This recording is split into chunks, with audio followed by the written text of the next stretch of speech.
Pakai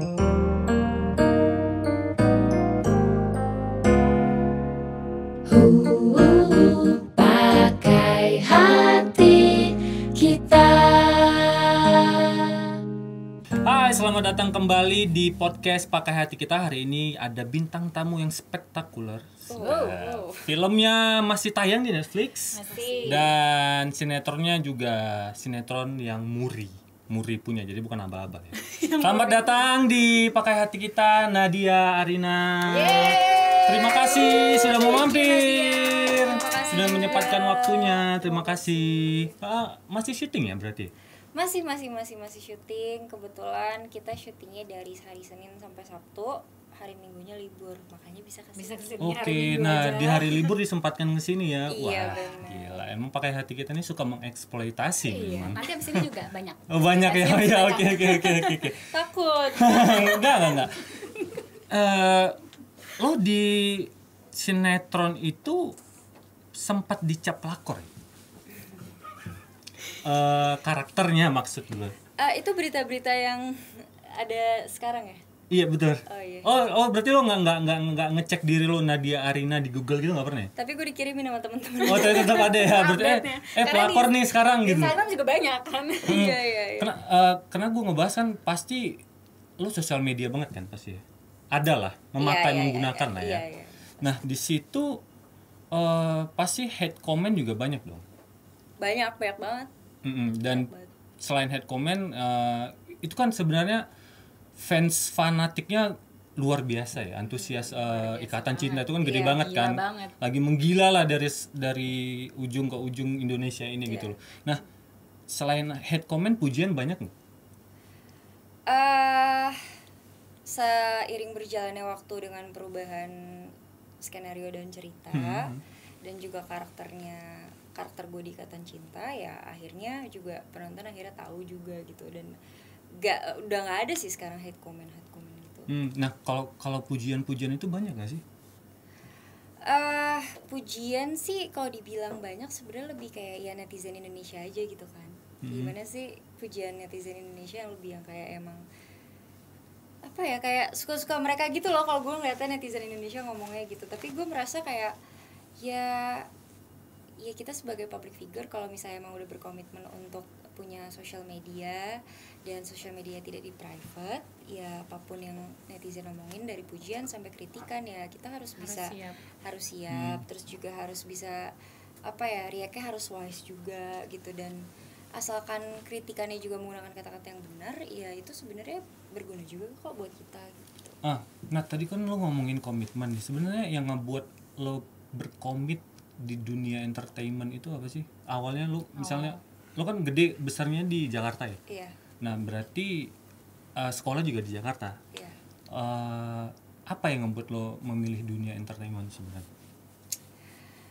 Sebenarnya waktu pertama kali Dunia peran terutama gabung di industri ini, sebenarnya nggak ada keinginan dari awal kayak gue pengen jadi aktris atau gue pengen apa gitu tuh nggak ada gitu. Apalagi aku sebelumnya kan kalau zaman aku dulu tuh biasanya anak-anak ikut kayak Gadis Sampul kayak gitu-gitu kan, majalah-majalah, dan gue tuh enggak, karena gue orangnya sebenarnya gak pede.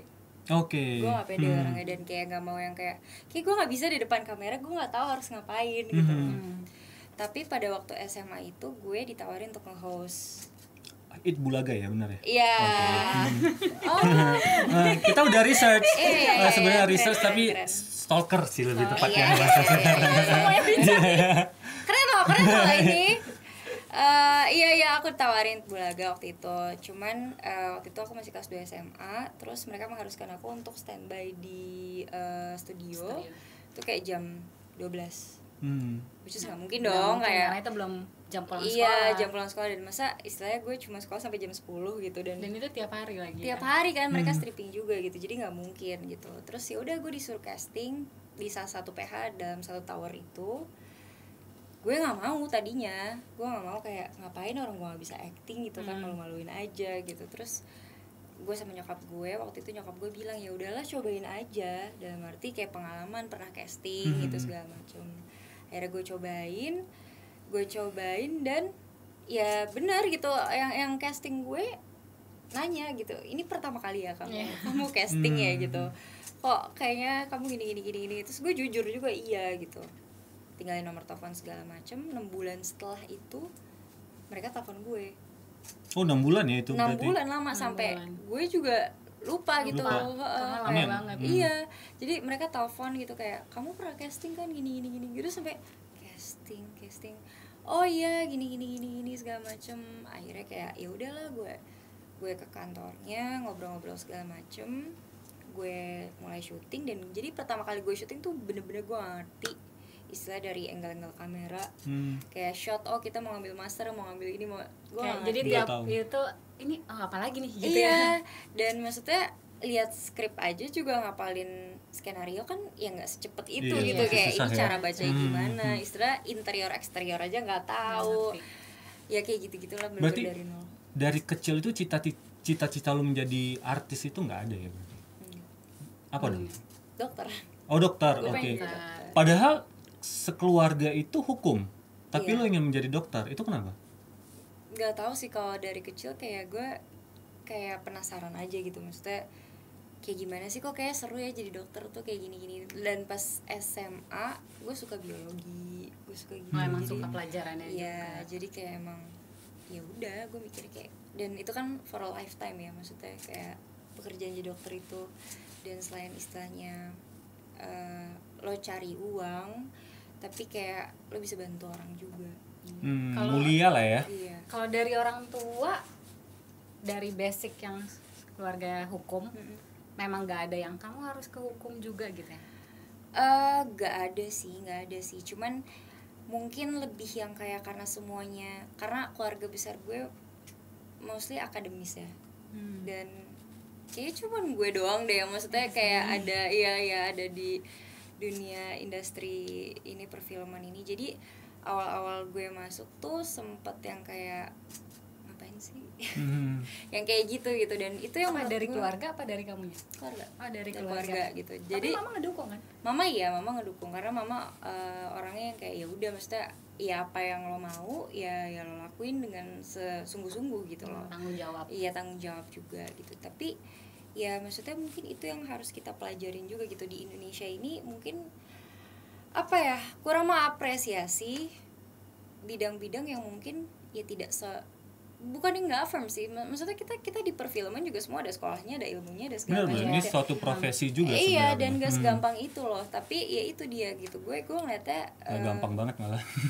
Iya, susah nggak ada banget gampang-gampangnya gitu loh, dari segi jam kerja ya. Iya gitu. Sudah gak gampang. Tapi yang gue lihat kayak di Indonesia tuh ya yang ya mungkin kita diapresiasi sih. Gue melihat ada progres, maksudnya makin kesini makin diapresiasi karena udah mulai kelihatan. Kalau dulu kan kayaknya kerja, aku juga pernah kok ditanyain, sekarang udah kerja belum? Aku kerja. Iya. Kalau bukan PNS, bukan pegawai, bukan kerja lah gitu loh. Pemikiran konservatif yang seperti itu gitu loh. Pemikirannya ya kerja itu di kantor. Iya, benar. Ya hal seperti itu sih ya, benar, kayak kamu pernah ngerasain gitu, aku pun juga pernah ngerasain gitu. Tapi ya sekarang buat apa kita kerjain sesuatu yang mungkin buat orang lebih firm, lebih sharp gitu, tapi lo nggak enjoy gitu, dan nggak bisa jadi the best version of you juga. Itu sih.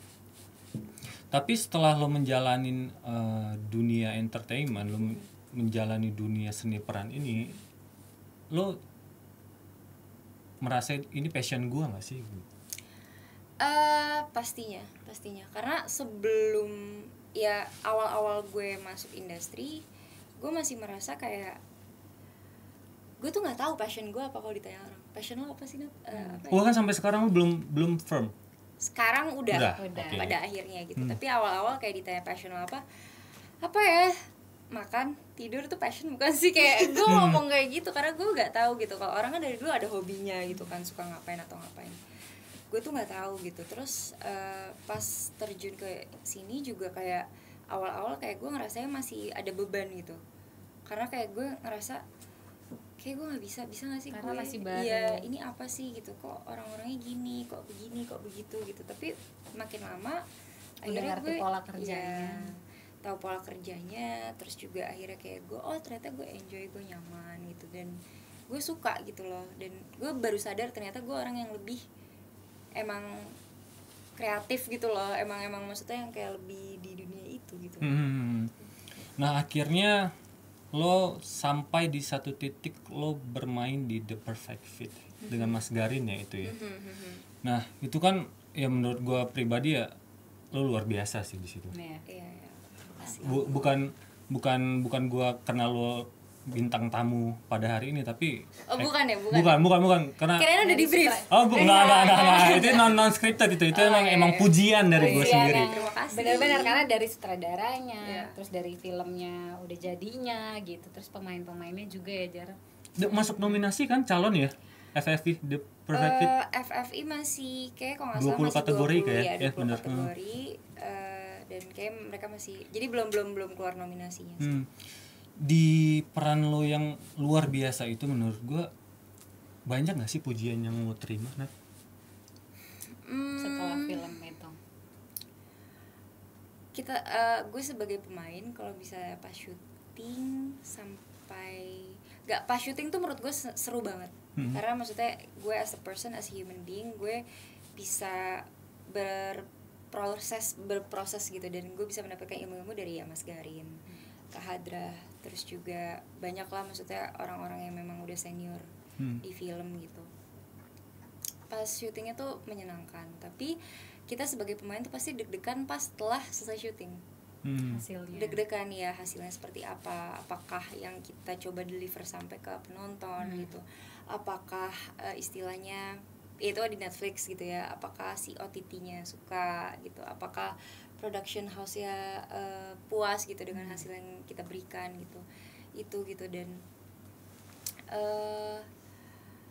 kalau dibilang Perfect Fit banyak yang suka atau banyak pujian ya, as a whole movie-nya sih ya alhamdulillah banyak komen positif sih. Nah kalau buat nya secara pribadi ada nggak? Ya ada beberapa, cuman gue bukan tipikal gini, gue nggak mau menempatkan gue di posisi yang kayak oh ya kalau misalnya pujian banyak berarti gue udah bagus banget terus gue udah segini aja puas gitu. Iya. Karena maksudnya ya hal kayak gitu mungkin kita semua pernah rasain gitu, tapi ya akhirnya kita jadi nggak berkembang, kita stuck di situ dan jadi orang yang sombong gitu. Tapi menurut lo pujian-pujian seperti itu lo butuhkan gak sih sebagai gue kayak cara orang mengapresiasi karya lo gitu? Mungkin dibutuhkannya kayak gini sih, kayak misalnya ya kita kerja gitu, kalian kerja gitu kan, maksudnya ya walaupun kita udah tahu gitu ini memang kewajiban kita gitu, kita harus melakukan ini gitu, tapi kan pasti ya dengan diapresiasi sama orang itu kan jadi motivasi kita juga gitu untuk kayak oh ya berarti next time gue harus bikin karya lagi nih gitu, next time gue harus begini lagi sih. Mungkin pujian lebih bermanfaat buat gue nya kayak gitu sih. Jadi motivasi buat lo iya, lagi gitu. ya. Iya, bikin Tapi lagi bukan berarti lo bagus. tidak ingin dipuji kan? Ya semua orang pasti pengen dipuji, itu manusiawi gitu loh. Cuman mungkin lebih kayak ke kita bereaksi lagi terhadap pujian itu seperti apa. Kita pakai pujian itu buat apa gitu. Untuk ya udah kita puas gitu aja. Berarti next time kita gini-gini aja toh orang udah suka kok gitu dan kita nggak berkembang, atau ya dengan pujian itu berarti oh iya karena orang suka berarti kita harus bikin lagi nih ya, entah lebih bagus atau misal lebih variatif gitu biar orang mungkin gak bosen juga sama yang kita kasih, mungkin kayak gitu sih. Nah, siapa nih? Gue ya. Karena nanggung soalnya. Nah, kalau dari lo sendiri, lo itu suka memuji orang nggak? Atau you hard to please gitu?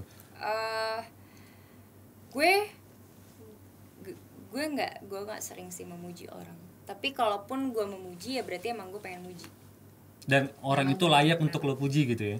Iya, maksudnya memang gue pujian itu sebenarnya bentuk apresiasi gitu kan, kayak entah itu selamat atau kayak iya kamu ini banget atau ini apa atau apa itu, apapun itu ya kalau gue memang lontarkan berarti emang bener dari hati gue, gue pengen ngomong itu gitu, karena gue nggak bisa kayak yang kayak kalau cewek-cewek kan suka kayak gimana? Lip service. Ya, lip service gitu. Suka kayak gitu kan. Dan maksudnya gue tidak menyalahkan karena mungkin itu budaya di Jakarta atau di Indonesia ya gue nggak tahu gitu kan. Kayak basa-basinya tuh diganti dengan pujian. Iya gitu, dan gue tidak menyalahkan karena itu budaya gitu. Kalaupun ada orang yang seperti itu juga nggak masalah. Ya maksudnya itu pilihan orang masing-masing gitu loh. Maksudnya lo emang tipikal orang yang suka seperti itu atau tidak, ya itu sih menurut gue. Nah, zaman sekarang tuh kalau kita perhatiin ada orang-orang yang basicnya kita kalau mau nolong orang lain, dalam hal menolong orang lain gitu, mungkin sebenarnya lebih baiknya kita nolong yang tahu kita sama orang yang ditolong aja gitu. Sama Tuhan lah ya. Sama Tuhan gitu. Tapi kan kalau zaman sekarang tuh banyak banget kita lihat, mungkin gak di sosial media doang aja gitu. Orang tuh kalau mau berbuat baik kayak sengaja dikasih lihat ke orang gitu kan. Dengan mungkin mengharap, ya latar belakangnya sih katanya biasanya untuk menginspirasi orang lain supaya untuk melakukan hal baik juga, seperti kemanusiaan lah ya. Kemanusiaan gitu. Terus tapi spanduknya gede-gede banget Iya, kan. gitu. Ada fotonya juga kan? Oh enggak. Kadang kan kita Coblos nomor bukan. Ya? Bukan. Kadang tuh kita ngeliatnya kayak gitu, ini orang maksudnya apa ya gitu kan. Dia tuh niat nolong orang supaya kita bisa muji dia, atau memang niat nolong orang dan menginspirasi gitu. Kalau menurut kamu gimana? Hal-hal seperti itu. Hal yang berbasis kemanusiaan. Sebenarnya kalau masalah kayak berbuat kebaikan tuh boleh nggak sih diumbar ke orang gitu kan ya. Betul. Jadi kalau menurut aku sekarang itu kan sebenarnya udah banyak ya, maksudnya kayak di sosial media bisa kita suka lihat juga gitu kan, dan di kenyataan pun juga bisa kita lihat gitu, misalnya orang bagi-bagi makanan dijadiin konten gitu kan, terus habis itu sedekah atau misalnya anak yatim, atau kalau misalnya kayak kurban ditulisin namanya gitu kan, atau disebutin gitu segala macamnya. Mungkin tergantung nawaitunya sih kalau buat aku ya, tergantung niat orangnya gitu. Dan kalau aku sendiri, aku pribadi ngelihat itu sih ya aku terserah mereka sih mau kayak gimana. Tapi kalau aku bukan tipikal orang yang mengumbar-ngumbar kayak gitu. Seperti itu. Karena menurutku kayak ya belum tentu yang menurut aku, oh aku udah seberapa nih bantuin orang gitu.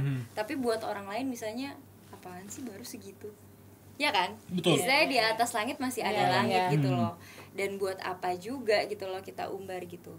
Itu aku, karena memang aku tidak ada relate sama apa ya, kayak misalnya yayasan yang untuk yayasan anak yatim, atau misalnya ada kan NGO gitu-gitu ya. Kayak perkumpulan apa untuk ngebantu musibah atau apa gitu. Kan aku tidak ada relate gitu. Jadi mungkin aku memang tidak lebih membuka masalah itu gitu loh. Jadi lebih kayak sendiri-sendiri aja. Sebenarnya kita kayak zakat mal segala macam kan itu membantu orang juga gitu kan. Tapi kan masa iya setiap bulan lo zakat mal di pos gitu kan istilahnya, atau lo sekedar ngasih orang misalnya lagi kenapa atau apa, itu kan bentuk bantuan juga gitu. Tapi kan nggak harus di pos. Tapi kalau menurut aku, kalaupun yang kayak di pos-pos orang itu, balik lagi gitu, si public figure-nya ini apakah memang dia mencoba untuk menginspirasi orang lain untuk ikut membantu atau tidak gitu. Kalaupun memang seperti itu, yang ada masalah. Ada kan, maksudnya kita tahu lah beberapa public figure yang memang melakukan itu gitu. Tapi itu ternyata si public figure ini punya suara dan punya andil untuk seluruh kalangan loh di Indonesia gitu. Misalnya dari ibu-ibu, anak muda, semua suka kontennya dia, semua tertarik sama dia, semua percaya sama dia gitu. Jadi ya itu pasti kan berpengaruh juga gitu. Dan itu nggak masalah buat aku. Tapi oke, ini pertanyaan semi lucu sih sebenarnya, semi lucu. Jadi kan fenomena banyaknya hadir kesultanan baru ini, tanda kutip sultan, yang hobinya memang berbagi, tapi jadiin konten. Nah itu pendapat lo sendiri gimana dengan kesultanan itu? Tetap balik ke niatnya. Itu kan niatnya kayaknya ya, karena sebenarnya kita nggak bisa ngejudge juga sih, tapi udah kelihatan gitu loh. Jadi bagi-bagi namanya sebutannya jadi sultan. Kalau bagi. Iya. Dengan mereka pengen mengincar status kesultanan gitu. Iya. Sekarang gini, kalau misalnya buat kita ya lo nggak bisa, ya istilahnya lo cuma bisa ngejudge doang dari luar kan, lo bisa apa sih gitu kan, kita sebagai penonton bisa apa. Kalau ngomongin masalah agama itu sebenarnya baik atau tidak, ya gue nggak tahu ya, gue mesti gue nggak yang sebegitunya kita juga nggak masuk ranah agama sih kan. Tapi kan sebenarnya kalau di agama gue, di agama Islam kan itu ada ininya lah, ada aturannya. Terus kalau ngomongin masalah dia dan si yang dibantu, ya nggak ada masalah. Masalah di mana? Ya dong. Iya sih benar. Istilahnya yang dibantu pun juga bodo amat pasti. Betul, kayak ya dia benar. dibantu, dia merasa terbantu. Lo mau bikin konten, mau bikin apa, ya mungkin sebelum bikin konten mereka pasti ada perjanjian dan ngomong segala macem ya gitu, dan mereka fine aja ya, good for them dan gitu. Yang satu ngebantu, yang satu merasa dibantu. Iya. Cuman ya itu, dengan adanya sosial media, dengan adanya maksudnya sekarang udah internet segala macem, lo mau cari apapun di YouTube bisa keluar, tinggal kita memilih mana yang harus dilihat, mana yang enggak gitu. Kalau memang kita udah merasa oh si public figure ini nggak sesuai deh sama cara berpikir gue, ya udah nggak usah dilihat gitu. Pilihlah tontonanmu gitu loh. Tapi ada banyak malah, cenderung banyak malah market kita buat hal yang seperti itu gitu kan. Banyak sih, karena ya sekarang kan semuanya di era digital ini berbondong-bondong untuk istilahnya bikin konten yang viral. Lo pernah punya pengalaman pribadi nggak? Nah, misalnya nih lo ingin berbagi, terus misalnya lagi lo ingin berbagi tiba-tiba lo berbaginya dengan sultan gitu, jadi join gitu, jadi mau nggak mau lo harus mengikutin alurnya sultan gitu lo. Di kalangan circle lo, pertemanan, persahabatan gitu. Kebetulan ada, enggak? Biasa orang kebetulan pasti ada gitu kan. Kebetulan circle gue jauh ya, maksudnya sama yang kayak gitu-gitu, karena mungkin memang pekerjaan gue kan bukan, maksudnya agak jauh lah gitu sama yang kayak gitu. Tapi mungkin kalau pengalaman pribadi, jadi gue sempat punya clothing line di 2 atau 3 tahun lalu sama teman-teman gue, namanya Save the Pure. Tapi clothing line itu sebenarnya kayak, jadi 50% dari pendapatannya itu emang kita sumbangin buat anak-anak yang kurang mampu. Tapi bukan sekedar cuman kayak oh ya gue nyumbang ya ini duit segini, enggak. Kita cari kayak waktu itu anak SMA yang kita rasa punya passion, yang dimana gue ngerasa mereka yang kurang beruntung ini setelah lulus SMA harus cepet-cepet kerja. Mungkin sekarang kan udah banyak tuh beasiswa kayak gituan kan. Tapi gue berpikirnya gini, oke, mereka ini kurang mampu gitu loh. Kalau bisa gue sekolahin, gue nggak bisa garanti mereka bisa dapat duit tapi sekolah. Sedangkan sekarang cari kerja susah. Istilahnya yang mampu aja cari kerja susah, apalagi yang kurang mampu gitu kan.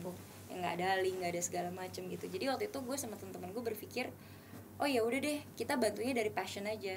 Maksudnya kayak passion, misalnya lo suka main bola atau misalnya lo suka apa gitu, oke, gue bayarin lo ininya. Maksudnya kita tidak menggaranti mereka juga untuk jadi pemain bola atau apa, tapi gue kasih jalur, ya gue kasih jalurnya, gue kasih pathnya. Dan itu kan berarti kan salah satu bentuk untuk membantu orang. Dan kita ada, maksudnya ada si Save the Pure ini ada lah gitu, ada namanya. Jadi sempat berapa kali gue posting juga di Instagram gue posting juga di Instagram Save the Pure. Terus waktu itu juga sempat masuk kayak apa berita gitu-gitu. Ya itu kan sebenarnya sama kayak yang tadi kan, yang kayak entah orang perspektif yang ngelihat gue gebar-gembar gue bikin kebaikan, maksudnya berbuat baik sama orang atau tidak. Tapi ya itu memang kita lakukan karena kita cari awareness juga. Tapi kan kita juga nggak bisa meyakini semua followers gue untuk enggak kok, gue nggak cuma pamer, nggak bisa kan. Terserah mereka gitu. Pada akhirnya ya itu niat kita sendiri harus. Nah, sebagai aktor, gue pengen nanya dong Nat, tips gimana sih tepatnya memberi pujian itu sendiri gitu loh. Pujian yang membangun. Memberi pujian membangun dan menyerap esensi pujian itu sendiri. Kalau gue yang udah gue rasain ya, kalau misalnya emang sama anak-anak, maksudnya kayak ya film gitu. Biasanya tuh sistem pujiannya adalah kita beneran discuss kayak kemarin syutingnya gimana, kayak ini gini. Jadi kayak sharing gitu loh, kayak pengalaman lo kemarin gimana, pengalaman gue gimana gitu. Dan itu udah termasuk pujian ya berarti? Itu termasuk pujian sih, karena lo peduli dengan dia gitu ya. Gue peduli gue peduli dengan apa yang lo kemarin sedang lakukan, lo kerjain gitu. Dan lo juga peduli sama gue dengan kayak lo sharing gitu lo pengalaman lo. Gak semua orang lo mau sharing pengalaman, sharing ilmu tuh gak semua orang gitu. Dan dengan sharing ilmu sama siapapun ini selain pemain doang gitu, sama sutradara, penulis, DP, semuanya segala macem, menurut gue itu bentuk lebih dari pujian, malah itu bentuk kasih sayang. Gue care sama lo, kayak good luck ya, break leg gitu. Menurut gue ini hal menarik sih. Iya. Karena gue sendiri as a person, gue terkadang suka melupakan itu gitu loh, esensi dari setiap pertanyaan. Gimana kemarin syutingnya, gimana kemarin kerjaannya, padahal itu ya part of word of affirmation sebenarnya. Iya, atas apa yang dikerjain kemarin itu. Jadi berarti pujian itu tidak hanya selalu melulu film lo bagus nih, bagus ya kemarin yang lo kerjain nih. Itu ya menarik gitu.